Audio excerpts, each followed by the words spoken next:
Good morning, students of class 3. It's your science class, and today we will continue our chapter 12, that is air, water, and weather. So, in previous video, we have learned about the air. So, what is air?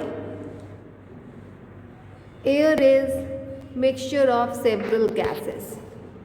Okay, and in that class we have also learned that what does air contain. So air is mixture of several gases, uh, dust particles, germs, smoke, and water vapor. Now why do we need air? All living beings need air. No living things cannot live without air. Plants and animals all need air for their survival, and air also helps to move several things. Now our today's topic is water. Water is an important substance on the earth. We cannot live without water. It is the basic need for all living beings. It is essential for our survival. We use water in our daily way lives, such as for drinking, cleaning, washing, and cooking. We use water. So, and it is the unique thing. Water is an unique thing because it exists in all the three forms. Okay, those are solid, liquid, and gas. Water exists in all the three forms. So, as we know, the earth has limit amount of water. The amount of water is fixed on the earth.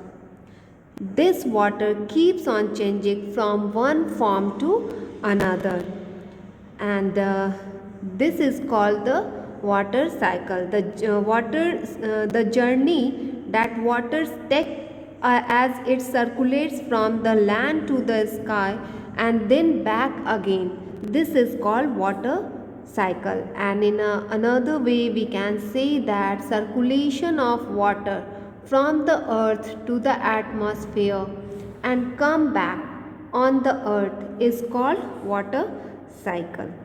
Or in simple way we can also say that the continuous cycle by which water circulates throughout the earth and atmosphere by the process of evaporation, condensation, and precipitation is known as water cycle.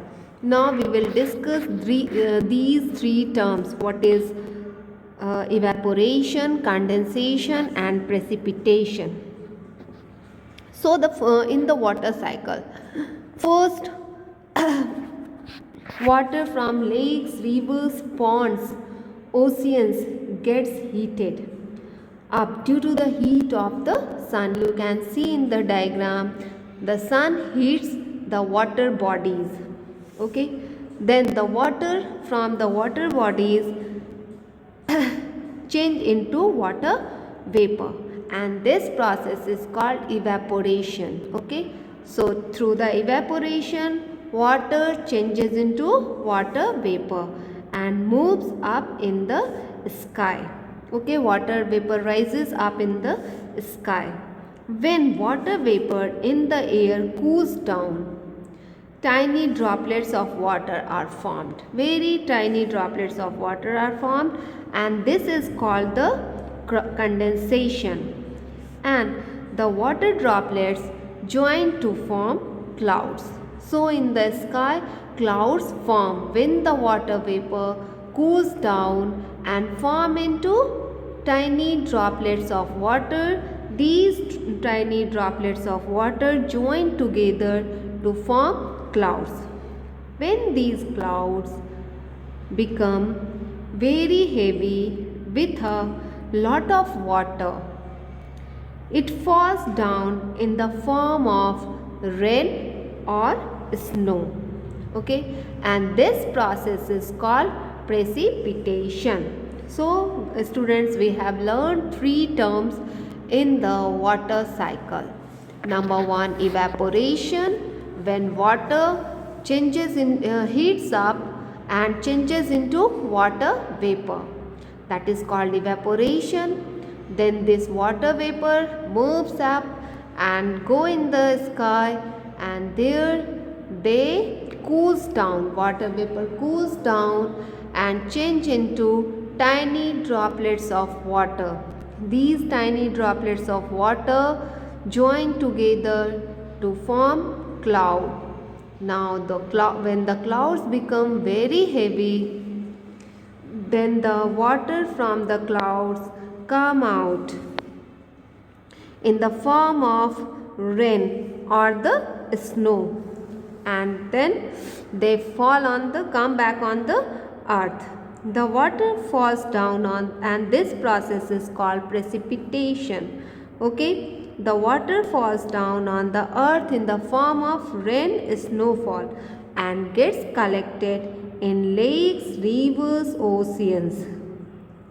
And the water and this then again the water evaporates and move in the sky, and in this way the water circulates from water body to sky, and then from sky to the water bodies, and this is called the water cycle.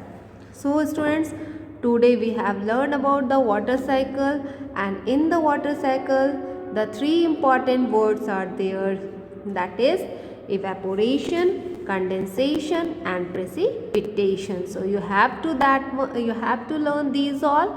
And now see page number 110. There a fact has given. Water can be used to generate electricity. This is known as hydropower. So the moving water is used to generate electricity, and this is called hydropower.